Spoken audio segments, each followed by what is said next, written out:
كات ستيفنز. كات ستيفنز يوسف إسلام، المغني البريطاني. صدق أو لا تصدق. في الستينات هذا الرجل، تسمعون بمايكل جاكسون صاحب البريك دانس، صاحب البريك دانس هذا ما بلغ ربع شهرة كات ستيفنز، المغني البريطاني ملك الروك اند رول في الستينات.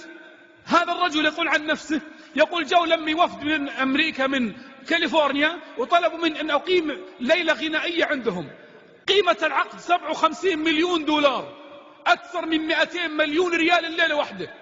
وافقت، يقول رحلت الكاليفورنيا، هو يتكلم عن نفسه عندي المقابلة، يقول لما وصلت كاليفورنيا طبعا شهر كامل عشان بروفات، يقول أنا لي 4 مزايا. أول شيء ما أطلع على المسرح حتى يجيبوا لي 14 بنت ذوات الشعر الطويل تنثر شعرها على البست، أطلع أمشي بخطواتي على شعور البنات. الأمر الثاني، لا قلت طاح 17 بنت يقلوها للمستشفى. الأمر الثالث، يقول لا من عزفت على الجيتار طاحوا الشباب. الشاهد يقول أنا أحب، الأمر الرابع إني أحب السباحة. فقبل الحفلة بأسبوع يقول قلت للمدير الأعمال حقي I like to swim today، يعني ودي أروح أسبح شوي. قال ما يخالف. يقول رحنا على شواطئ كاليفورنيا في لوحة ما كنت أعرفها، يقول مكتوب not allowed to swim now، يعني ممنوع السباحة الآن. فيقول ما انتبهت للوحة ودخلت أسبح، سبحت مشيت. يقول يمكن يفكر عشان يضبط السلم الموسيقي ولا الحبال الصوتية وأنا أمشي. يقول وجيت برجع يوم التفت وليه ما أشوف أخوياي، والله ما أشوف ملك بروسل سبريت. يقول جيت برجع أجدف عشان برجع، يقول إذا رجعت خطوة البحر يدفعني للداخل 10 خطوات، المد والجزر شغال.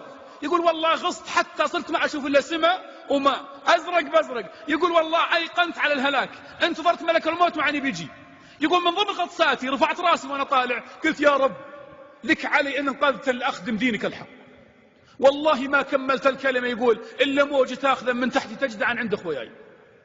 يقول مشكلة الآن، يعني أصبحت أنا مخدم بحقه لما عاهدته طلعا. يقول جت الليلة للحفل الغناء، أغني ولا ما أغني؟ هو ما يبين أغني، طيب وتو منقذا من الموت، لكن وراي معقد ب57 مليون دولار. فذاك يقول أصممت إني لازم أغني. يقول قعدت أغني وأنا أبكي مستحي ما أرفع راسي للسماء، خايف، يقول خايف منه، مستحي إنه تو منقذا وأعصيه وأغني. يقول حد من بكرة الصحف كتبت إن كات ستيفنز غنى أغنية ما عمره غناها بحياته، متأثر بالكلمات، عايش جو يحسبوا عشان الكلمات وقضية خايف من شيء ثاني. رجع للبريطاني يقول أهدى علي واحد كتاب ترجمة كلمات معاني القرآن. يقول فتحته أقرأه، وإذا أول شيء فيه ألف لام ميم ذلك الكتاب لا ريب فيه. يقول قلت أنا بنفسي المؤلف مغرور، هذا المؤلف مغرور شلون يقول لا ريب فيه؟ بل عاد الإنسان إذا ألف كتاب يقول الخطأ من طبع البشر، فيقول فصممت أني أجد الأخطاء الموجودة في هذا الكتاب.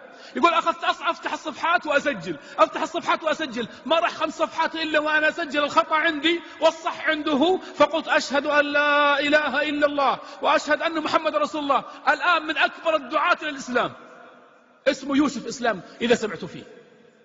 فربنا عظيم يقدر كل شيء، يرى كل شيء، يسمع ما يقول كل إنسان الآن جل جلاله، لكن يقول سبحانه وتعالى إنما نعد لهم عدا. يقول وكفى بنا حاسبين. يقول إن الله لا يعجزه شيء في الأرض ولا في السماء. يقول وما كان ربك نسيا.